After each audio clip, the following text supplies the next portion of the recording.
Hello again, and welcome to another horrific review.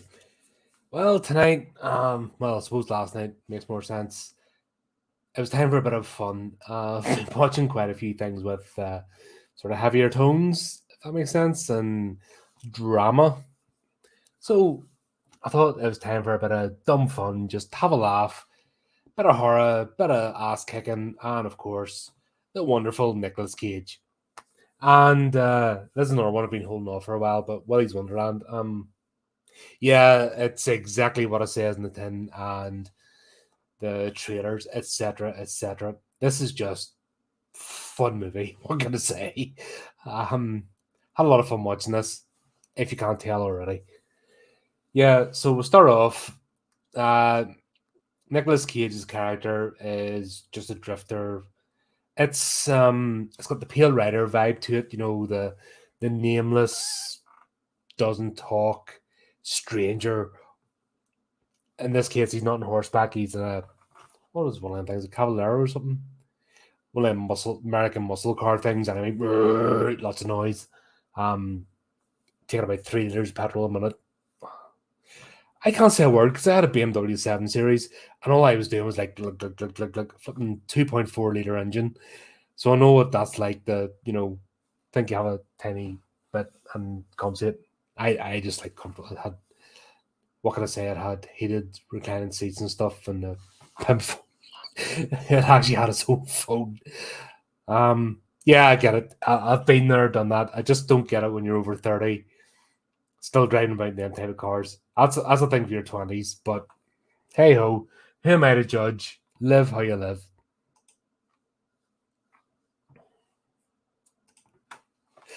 Ian Chris. Yeah, there's this infograph that goes around as a meme, and it's like bad actor in a good movie, and they do a picture of Keanu Reeves, good actor in bad movies, good actor in good movies, bad actor in bad movies, and then it all like a Venn diagram type thing all converges to Nicolas Cage. He's just one of them enigmas. How he's ever been allowed to exist in Hollywood, I don't know, because he doesn't play the game. He's not that sort of pointless celebrity. He's self-aware. He's very like Bruce Campbell. I would equate Nicolas Cage to Bruce Campbell of that. They ham it up when they know they're in character, but they just get on with their lives and they're actually genuinely nice people. That's my impression anyway. I hope it doesn't get destroyed because let's be honest, filmmakers and the stars have disappointed us so much over the last couple of years. It's all come out what utter arseholes they are and how much they actually hate their paying customer, which is very weird and strange. But Nicolas Cage, he's one of them genuine, from what I've seen from his work ethic, because we'll look at other actors in similar positions as him. Who's a good example? We got Wesley Snipes. Wesley Snipes is a good example. He actually went to jail for tax evasion rather than pay it off. Where Nicolas Cage went, do you know what? I subscribed to these schemes, thought it was in good faith. It wasn't. I'm going to knock my pan in and pay this back. He got, what I mean, you don't have that work ethic. You don't put that time in and not have some integrity about you. That's all I can say about that. And it's easy to be a nice, decent, honest person or a virtuous person when everything's going well. It's when the chips are down is what shows your character. And I think Nicolas Cage is one of these people that's been tested and not found wanting, if that makes sense. And he's one of those enigmas where he knows he's a household name, but he also knows that he's not he's not A-list celebrity, can do whatever he wants, shitting people sort of thing, or he chooses not to be that. He could be that, but he chooses not to be. I think that's the impression I get from him. Tell me if I'm wrong or not. But his work ethic, what he's put out, the fact that he, even after going through what he's gone through, as in having to pay back this bill and take any role coming, he's then decided that he'd prefer to be in indie movies rather than the Hollywood mainstream. That says a lot about someone. When you make that choice, you're about the art. And I think, like from what I've seen, like he's always done weird movies. He's done off the cuff stuff. Yeah, he's been in blockbusters, but I think he's kind of seen that as, well, it's a blockbuster. I'll just be in it because why not? And then he'll be in about 10 indie movies, and then he'll appear in another blockbuster. That's been his career. He's another guy that would say similar sort of veins. Keanu Reeves. No, these people are rare commodity. And yes, I've had a couple of beers tonight because it's Friday. Because why not?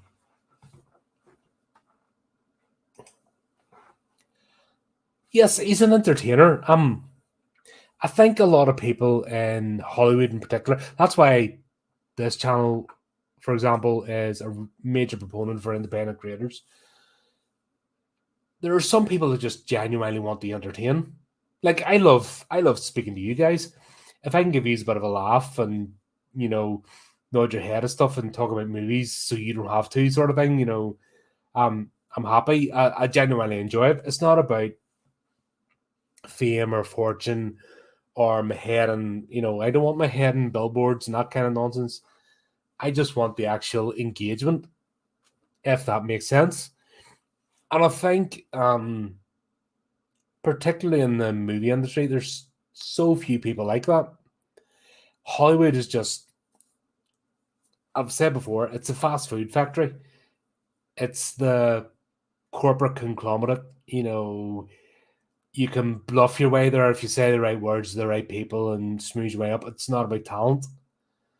And you've got people like Nicolas Cage who genuinely love what they do. I would say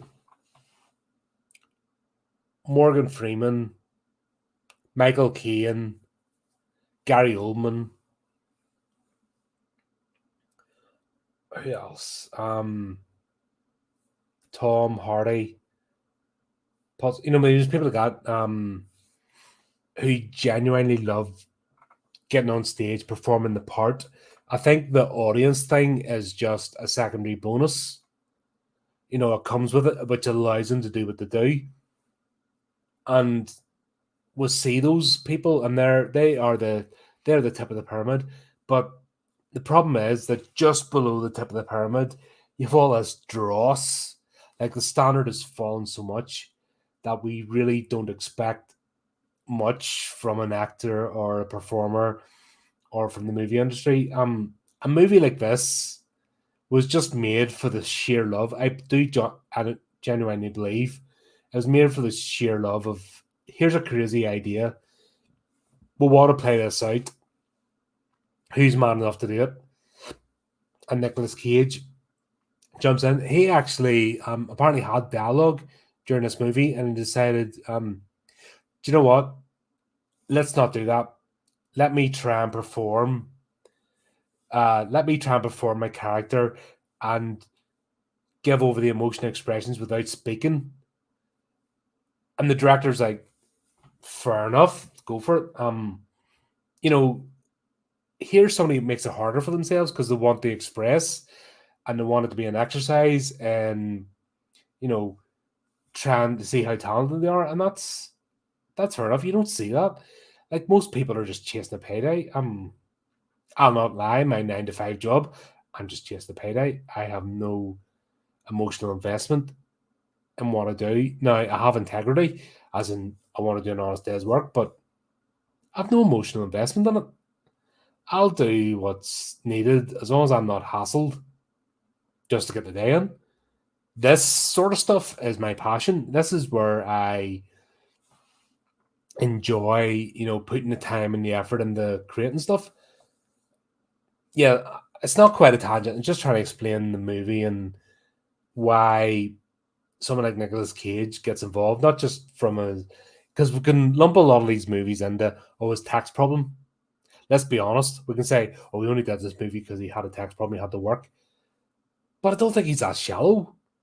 He's one of the actors I don't think is shallow, which might... It's an enigma, isn't it? When you think of Hollywood, you think of shallow people. You don't think of actors with integrity. Let's be honest. That's over the last 10 years, the idea of an actor with integrity is out the window. But I think this is someone who genuinely enjoys what he does and he just loves mad ideas.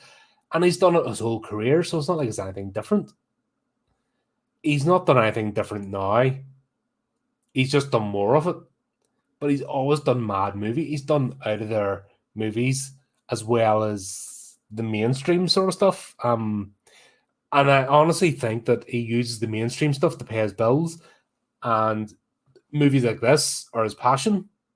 You know, it's his way of stretching himself as an actor. You know, he's one of those genuine actors that want to perform. Once again, if you don't agree with that, or you have ideas of country, let me know. Let's have the discussion. As long as it's civilized, you know, that's what we're all about. But yeah. So this movie starts out because this is a cheese fest. It really is. It's just dumb fun for the sake of it. And I have no problem with that. I love it. I love just, we're here for a good time.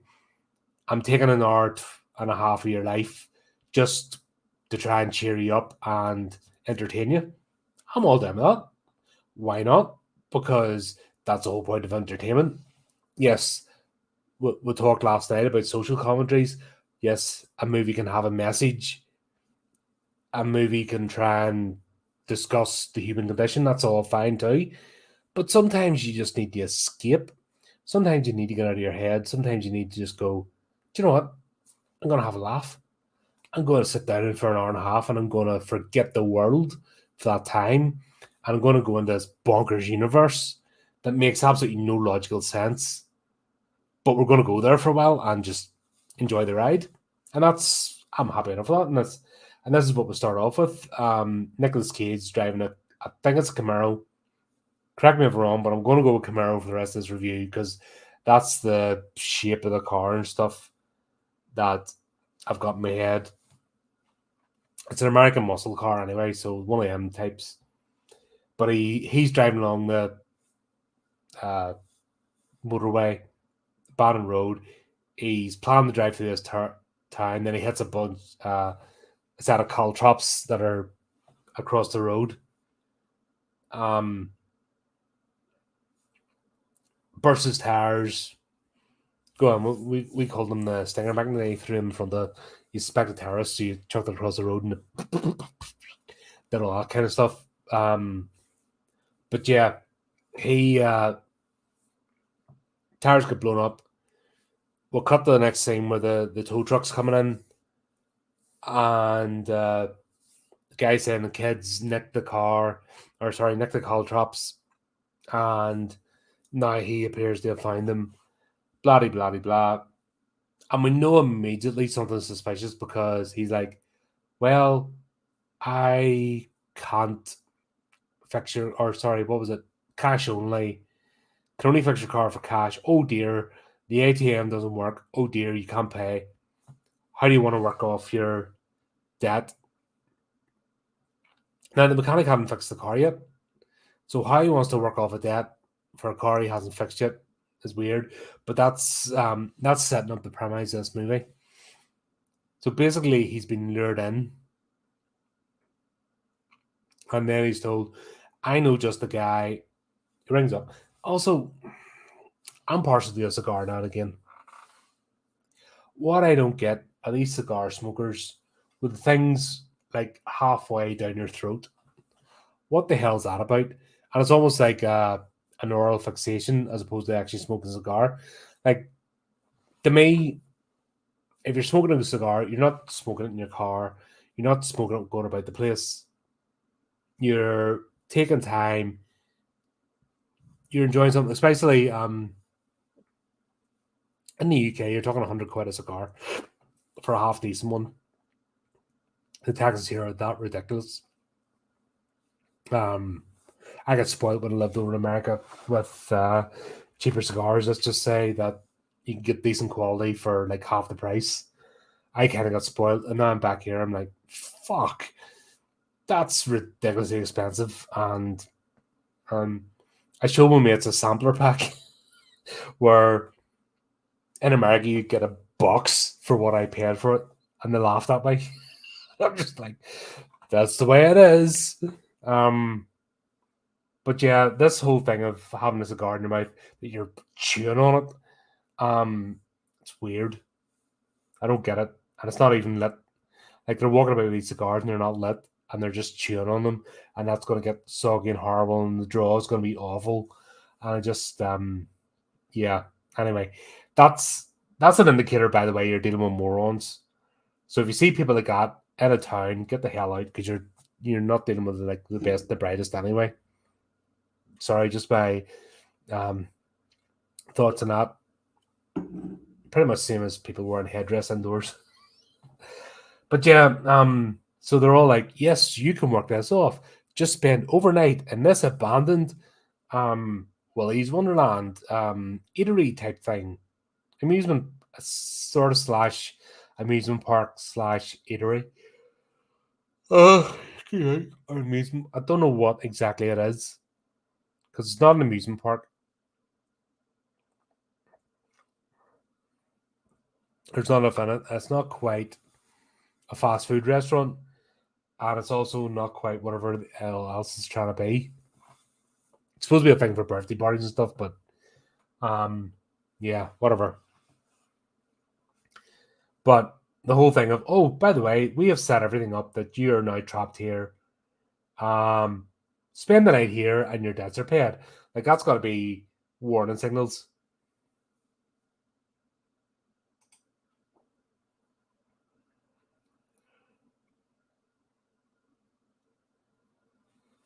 Yeah, we have those as well. The candy cigarettes. They actually got banned because it encouraged people to smoke.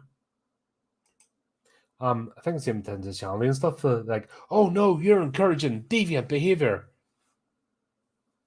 It's like don't the morals of today are weird. They really are. Um, the things that ban, the things they allow, just don't make sense. Yeah, fucking not even getting going there. But yeah, we had the old packet of candy cigarettes. They were fun. Um, yeah, I don't do well on too much sugar, by the way. Even as a kid, I was terrible. I was super hyper, but even as an adult, I have too much sugar and I'm like bouncing on the walls. It's ridiculous. But yeah, the whole thing with cigar. If you see somebody like chewing a cigar and not actually taking time to enjoy and smoke it, yeah, be wary of that person. You're not dealing with somebody in the right mind or um, competent to make adult decisions. Let's put it like that. So the funny thing is, again, Nicolas Cage's character doesn't speak, and then we have this guy, Tex Mercado, and he has about at least 5 layers of cheese layered over him. He is a cheesy character, like proper, just stereotype. He's got the Stetson, he's got the like dopey part mustache, um, which is weird. And he's all like, "Yeah, you're now an employee," and that it's all very ritualistic, and you kind of notice it is a ritual. It's you're getting Wicker Man type vibes here that you have to perform the certain rituals, and you know straight away he's a sacrifice without anything. That's the way it is. The movie doesn't try to hide it, and you know what? You're okay with that because it's not that type of movie. It's not a miss a moment and you'll miss the whole plot. This is just laid it all out there. You know immediately that the caltrops were laid out for him just because he's a passing car. It was convenient that the truck happened to be stopping by, and it's all that kind of stuff. It's all set up. Oh, you're a stranger. Welcome to town. You got to do this. You're the human sacrifice, and that's the way it's laid out. The strange character is Liv. She's a wee girl. and she's getting arrested because she was going to try and burn down Willy's Wonderland. And the sheriff's driving her back to the. Also, what does it say if you're the sheriff of a town? Because I'm sure that's not a bad wage, and you're living in a trailer. What's going on there?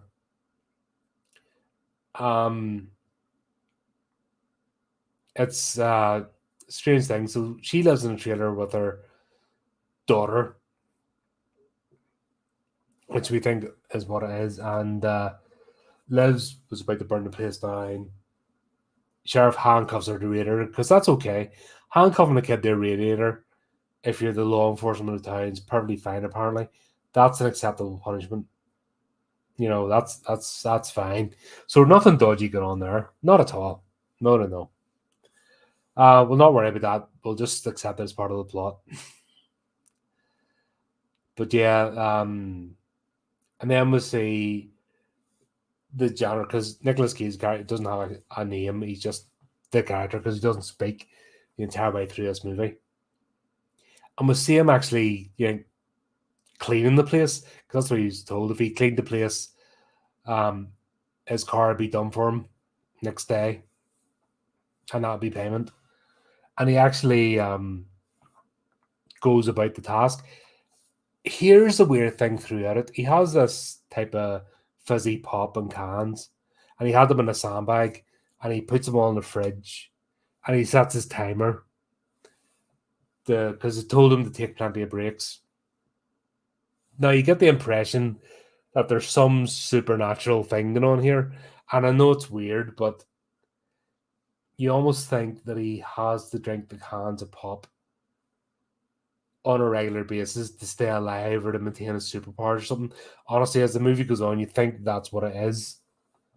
There's a few red herrings, and that's one of them set on this movie, and it's just to give you a wee bit of a fun distraction, but there's nothing major going on with this plot, which, once again, I'm fine with, because you need a bit of that sometimes. You need just a bit of fun, and not complicated moral issues or blah, blah, blah. He encounters the animatronics. So it's the animatronics in the place come to life and the murder people. He encounters one of them and he just dispatches it immediately, stuffs it all into a paper bag, black bag, and then deposits it quietly by the door and then carries about his duties, like completely nonplussed. So you start to think, was he sent here? Does he know what this is? Or is he really just playing that sort of cool dude that is completely unfazed by anything and just takes it in the stride? These are all left open. Even at the end of the movie, it's left open.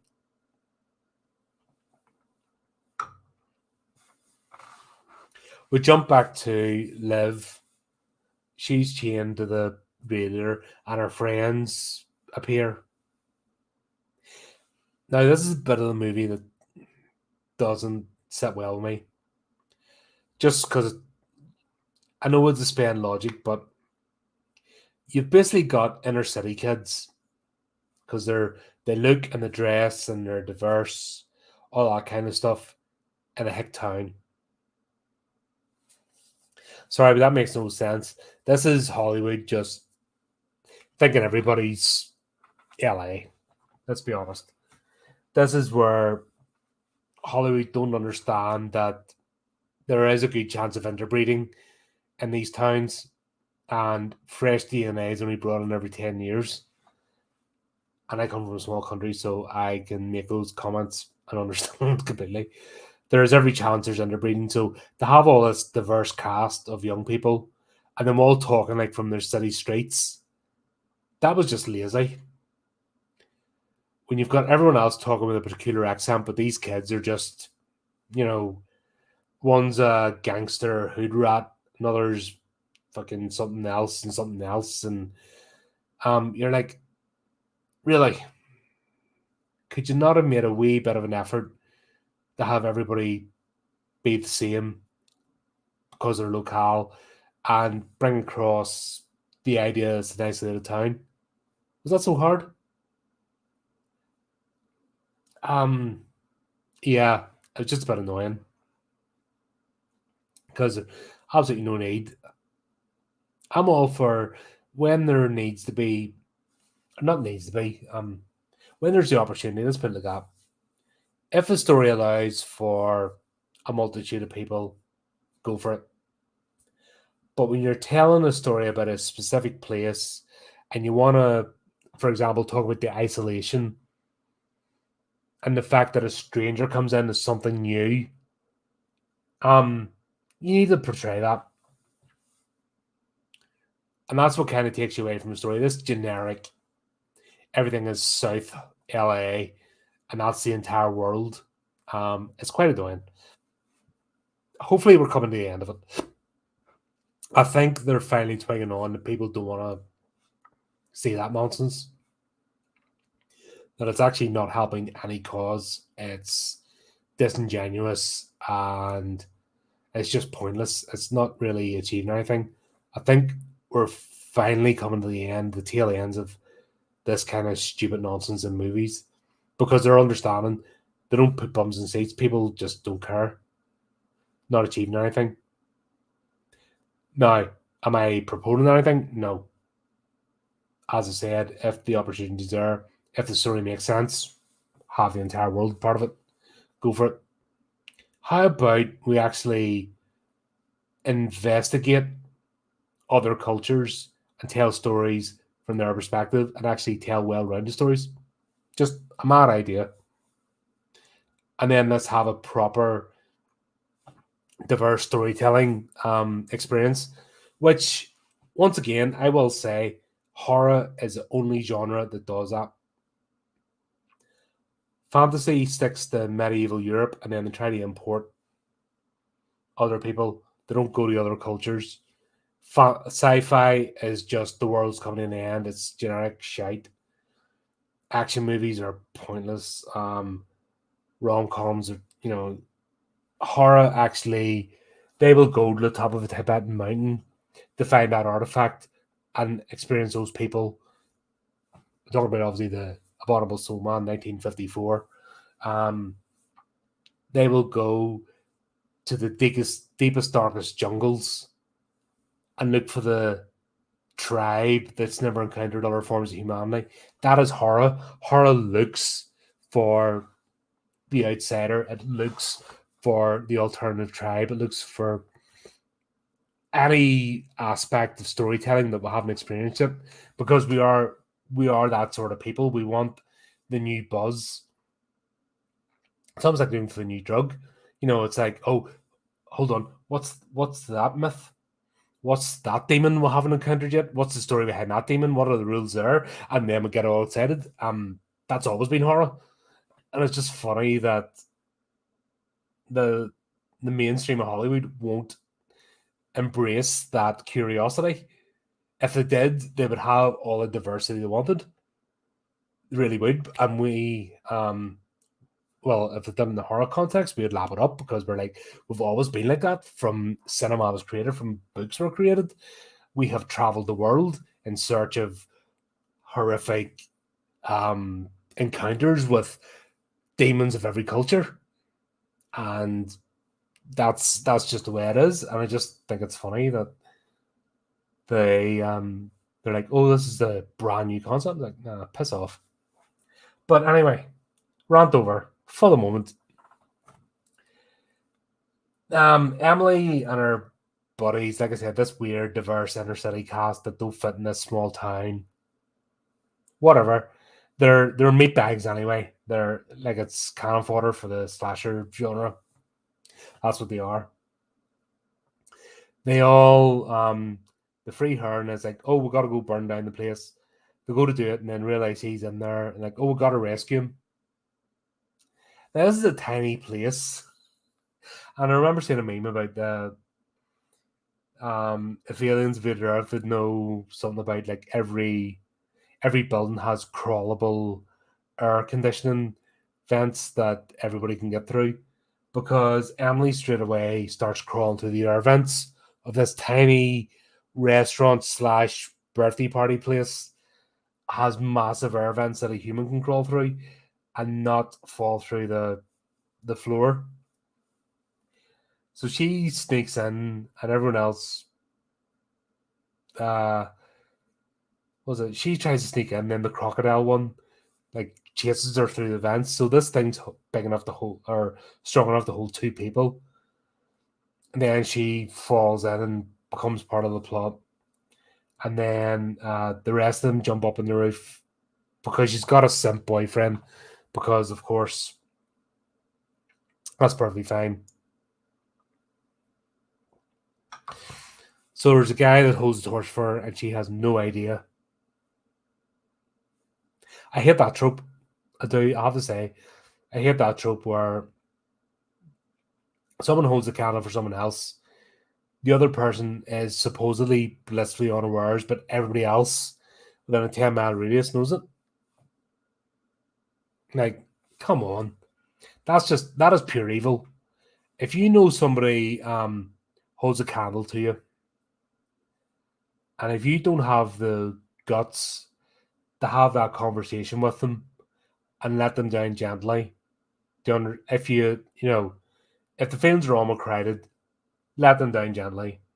But if you're stringing someone along, which gives the Emily character a few minus points, because if she's doing that, then she's just as complicit. I mean, she's an evil person, because it is evil.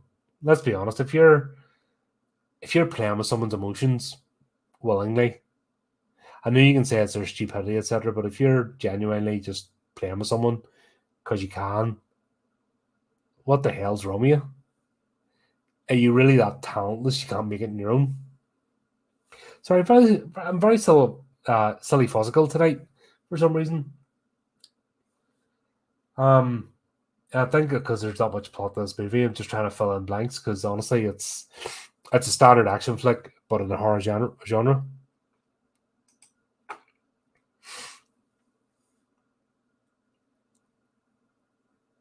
That's fair enough. If that's the building codes, if that was brought in, and if it actually says in government documentation, yeah, the crawl vents have to be this size because it's cool. Fair enough. I can go with that. As long as they say it and don't make up some bullshit excuse. As long as they go, yeah, we want to do this because it's cool. Okay. Fair enough. Are the taxpayers prepared to subsidize buildings to make it that standard? Or is that a bone of contention? Who knows? Sorry for bringing reality into nonsense, but hey. Yeah, and what we get next? The ceiling collapses and all the rest of the kids go in. What we then get next is your just typical slasher movie. Two go off to have sex. Of course, they get killed, and everyone gets dispatched in certain ways. There's a particular scene in this. Like I said, Nicolas Cage's character, he's in the middle of fighting these animatronic things, and then his watch goes off. So he goes back, has his soda pop, and then he was cleaning up a pinball machine, and he plays it, and he like proper gets into it. So he's having a proper break. So you think the particular brand of fizzy drink is magical, but it's not. It's just his preference, and he's just that out there sort of person. He's basically playing Nicolas Cage in this. Let's be honest.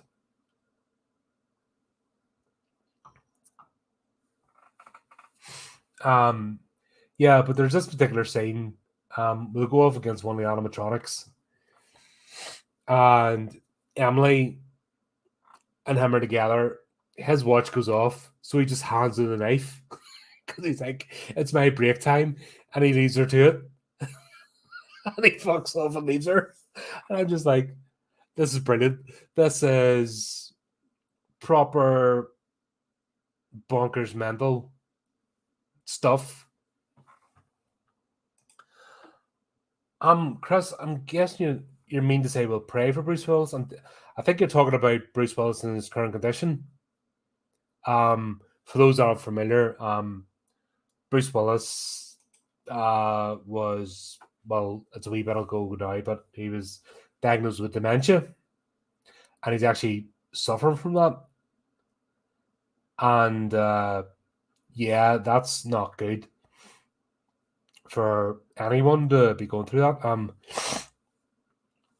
Last person, like as you know, I'm a massive fan of Terry Pratchett, and he had a form of Alzheimer's, and he struggled on to the very last, uh, making it, making it a thing. And I've had family members, particularly my grandfather and my father, suffer from that, and it's horrible.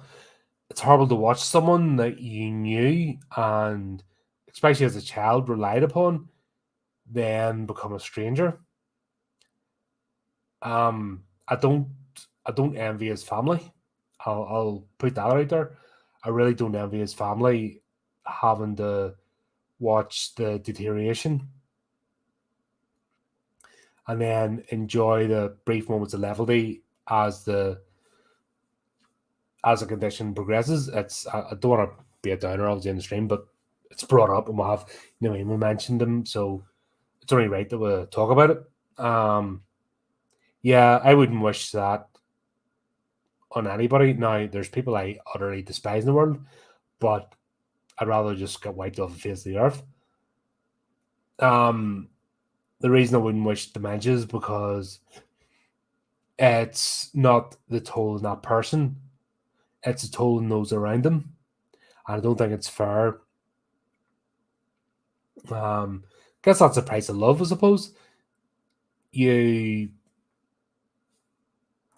love someone and then you see them become an absolute stranger before your eyes and something completely unrecognizable. I was only 12 or 13 when I saw it with my grandfather, and no, it was a bit later. He started when I was 12 or 13. Yeah, because I just left secondary school, went to my A levels. I was about 15. I actually came back from an outdoor pursuits weekend because I was heavily involved and stuff, and rather than going straight home, because the place was dropping me off, I got them drop me off, so I'd go and visit my grandma. That was a Sunday, afternoon, just finished a weekend of activities, and he didn't recognize me. I could have been anybody, and this is like middle of the afternoon. It wasn't like he was doped up in drugs or the night, you know. And I watched the man who fixed my bikes for me, brought us hedgehogs. He would have found a hedgehog and brought it to the house to let us see. I still remember Booty, his first dog. It was she was a collie. You bring Beauty to the house. That was my first encounter as a kid with dogs, and loved dogs ever since. And to see that man, big strap man, become nothing, a shell of himself, it's not easy. So I don't envy his family. Same with my dad. My dad, he just it was a space of a year. He rapidly declined. He went from being himself. Now he's always a quiet, reserved man. I have too much of his characteristics in me. Although I sit here and I talk and stuff, I think that's more my mum's side of the family. But my dad, that kind of quiet, introspective aspect where I don't want to be bothered by people, I've got that of him and me. But I watched him go for it. And this is the man that took me on the first train journey. And, he was never, how do I put this? Never overly affectionate, but he was always there.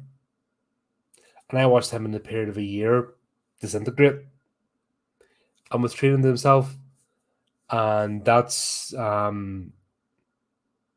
dementia. It's horrible. It just completely takes humanity from someone. It's not a nice thing to witness. I kind of worry because there's quite a bit of it in my family, is that the direction I'm going to go. You know, it's one of those concerns that, holy shit, is this my future? Am I going to end up like that when I hit 60 or so?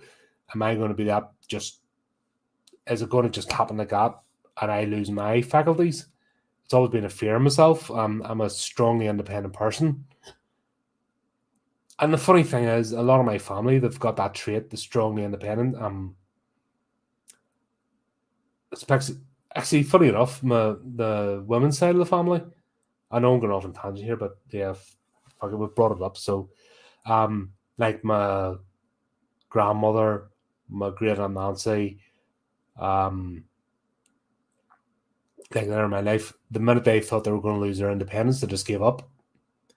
They were strongly independent people, and I've got that fire about me. You know, I've got both sides of my family. You know, both aspects of that. But when they thought they were losing their independence, they just gave up on life and just went, you know what, I'm done. It didn't last. Like, never forget my granny. She was a centre stone of my dad's side of the family, and everybody gathered around her. And the minute she realised that she couldn't go back to her house, she was going to have to live in a hostel, or not a hospital. That was her. She just gave up, and she was gone, like within a week. But not good. My great Nancy, she was the same, fiercely independent. And the minute she thought that, no, when she was told, now these are people in like late 80s, 90s. But the minute she was told she couldn't live on her own anymore, she was going to have to live in either supported housing or the hospital. She's just like, do you know what? Done. Makes you wonder what your fate is, you know, when you see patterns in your family. But yeah, dementia is not a fun thing. I don't envy anybody having to witness it. I definitely don't envy anybody having to go through it. It might be easier if you're going through it because you maybe don't notice. You retreat to that place and that's where you are. Fair enough. But for those that remember who you are and then going to it, I've always said I'd rather go quickly. I'd rather just type over one day and just be done. As long as I've got my affairs wrapped up as much as possible, that's good enough for me. This stuff I put out, there you go, there's my legacy, if that makes sense. And those whose lives I've been involved with, if that's enough, cool, I'm happy with that. I would not like to linger on and cause misery to anybody. There you go. But yeah, sorry if that took a wee bit of a random tone. Thanks, Chris. Thanks for that, man. Thanks for bringing that up. Amazing what a random comment in a few beers does to you.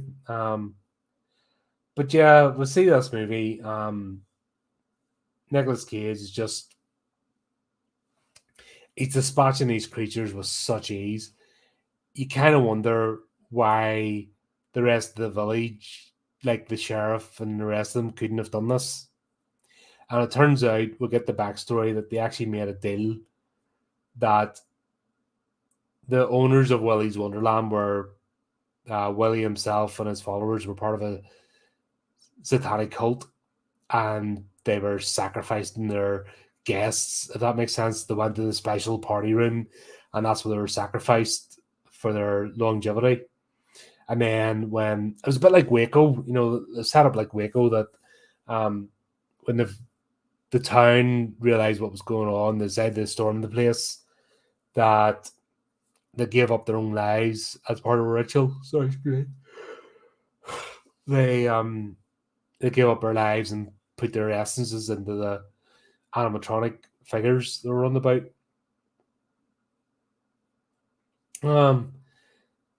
Once again, a bit daft, because one minute you see the SWAT team storming the place, and you're like, how the hell did they get a hand on the SWAT team if they're that isolated? And then they go back to just completely nonchalant about it, and nobody ever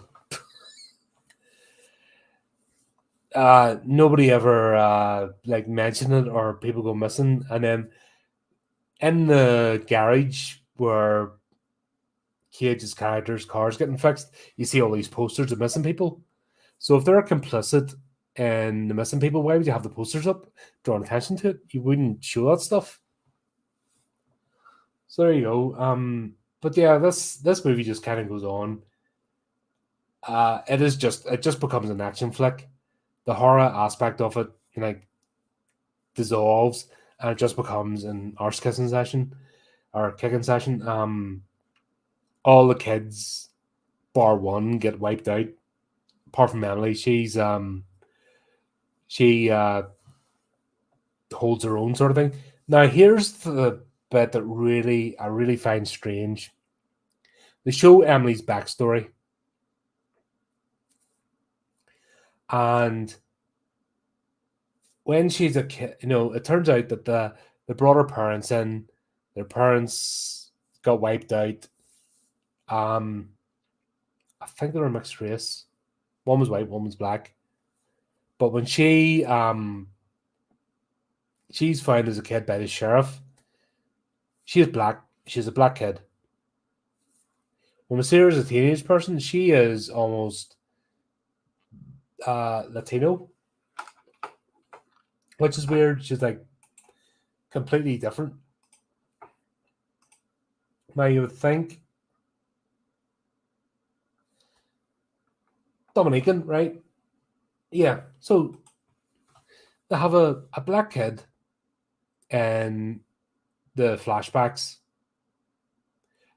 and then they have a Dominican playing her as a teenager. Now, I'm sorry. You call Hollywood and all those idiots, call the rest of us racist and all that type of shit, but what's wrong with giving having the younger version and the older version of similar hue to give their character legitimacy? Make them a legitimate character. I have no problem. It doesn't matter whether you made them a Latino kid or a black kid, a black teenager. It doesn't matter. But be consistent. Nobody's hating on her because of whatever, but that level of stupidity shows more about you than it does about us estophobes who don't agree with your message. The reason we don't agree with your message is because your message doesn't make sense because you're fucking morons. I'll just put that out there. But yeah, that was weird. Like, I was a completely different kid. The teenager. You might have got away with that if it was a kid and an adult, but even then, when you've got completely different people, like, we all try to match. You do flashback scenes and all that kind of stuff. You try to match the older character to the younger character, etc. That's not racist. That's just matching the person. Even if they were the same race, you try and look at physicality, so it was at least believable that the younger character became the older character. That is just the laziness of Hollywood, and and if you question it, then you're an estophobe. Well, fuck that. Because you're stupid, talentless arseholes doesn't mean that we have to go along with it. And that narrative is now falling apart because people are just sick of hearing it. That's a weird thing, and it's a weird thing to annoy me about a movie, but it's like, be consistent. Just have the younger character look like an older one. You built a good character. Emily was a decent character, and then when you discover her motivations, why she wants to destroy and burn Willy's Wonderland down, it makes sense. That past trauma, that the fact she was part of it and understands what the cult's about, then bloody hell, there you go. You have a well-formed character. Fucking, what else do you need to do? What are you trying to do here? Did you have a box that you didn't tick? Is that why you shoved a random child actor in that didn't even match? I'm just asking. And then if you're doing that, then who's the racist here? I'm just asking the question. Certainly not me, because I don't care. I enjoyed the character. I just wanted a wee bit of consistency, especially when it was just a brief scene. But there you go. Yeah, and then we have everything come to its climax. And we realise as well that even though he's destroying these animatronics, they don't actually die. Because even though he's got them wrapped up in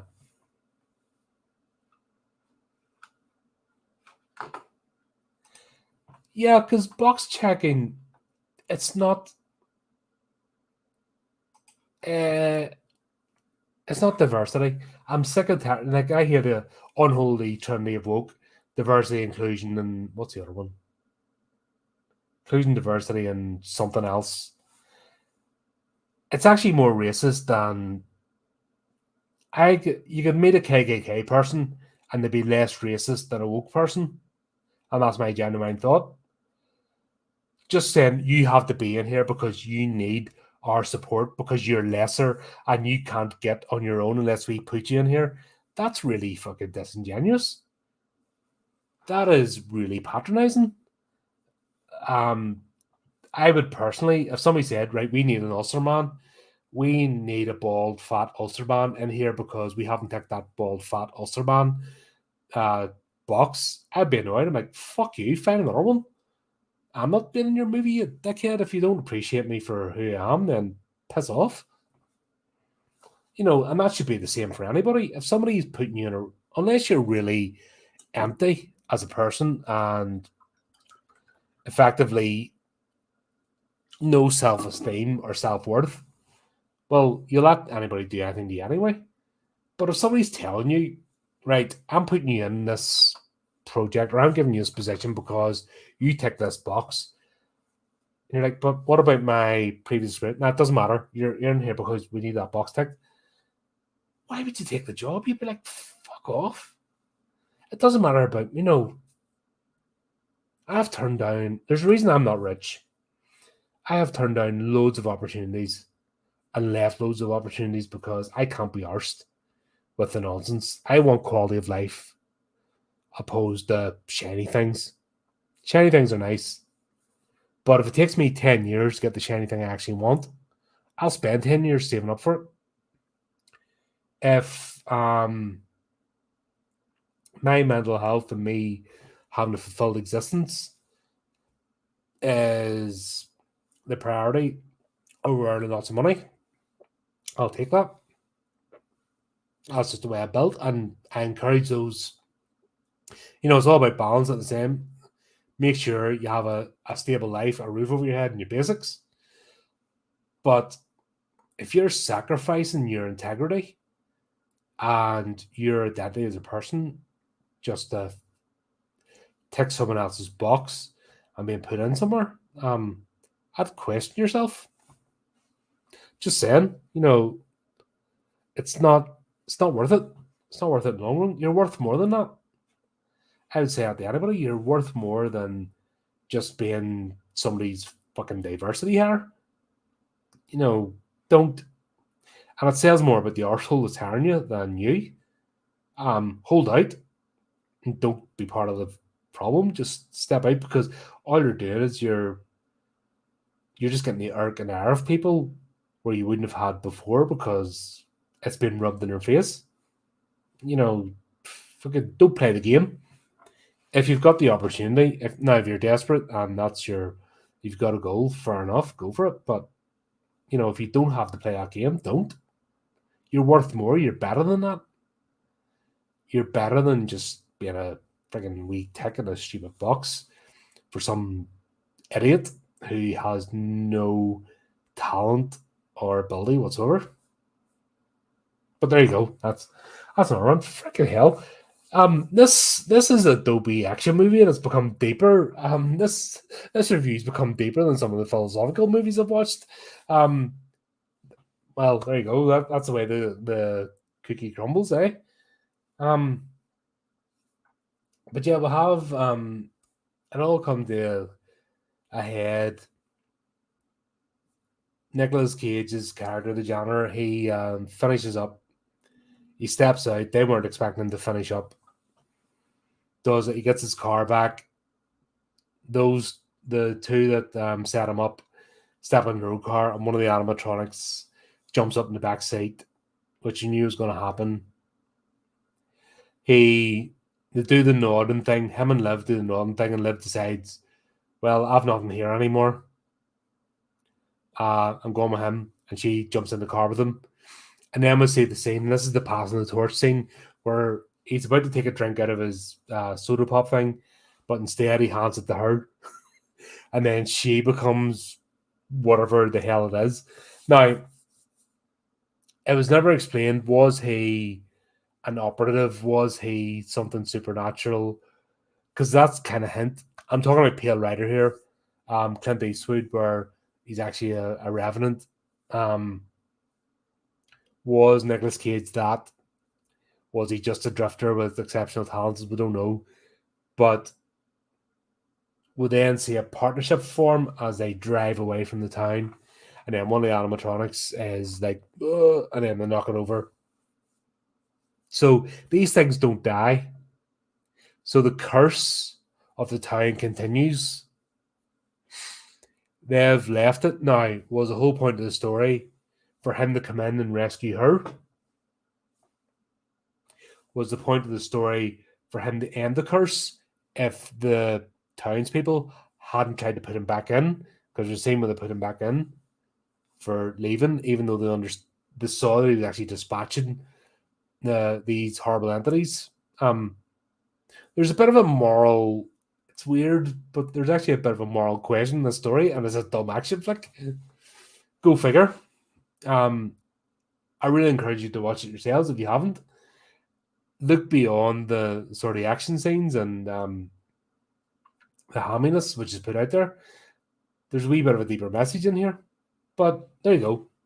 There's my review. I really enjoyed this one. It was a lot of fun, and I'm glad I got to finally catch up with it.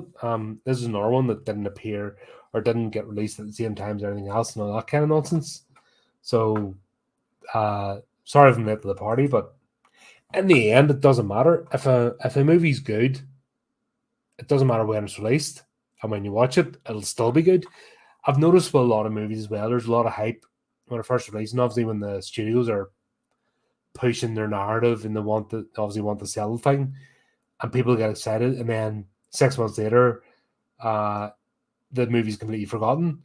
So if a movie's decent and worth a watch, you can watch it now, you can watch it 6 months, you can watch it a year, you can watch it 20 years down the line, and it'll still be good, as we've seen with a lot of our older ones. So yeah, this is one that I think will always be, you'll put it on, you'll watch it, and you'll have fun. So there you go. Let me know what you think, guys. Leave comments in the video. Keep up with the channel, all that good stuff. As I have quite a few things going on. This Sunday, obviously, we'll have Midnight Meat Train. We just finished watching that again. Brilliant movie, fun. Put a bit in the graphics, but hey, we'll talk about that when we get to it. But there you go. Do the type of clicky things, keep up with the channel, and until next time, keep it creepy, keep it horrific.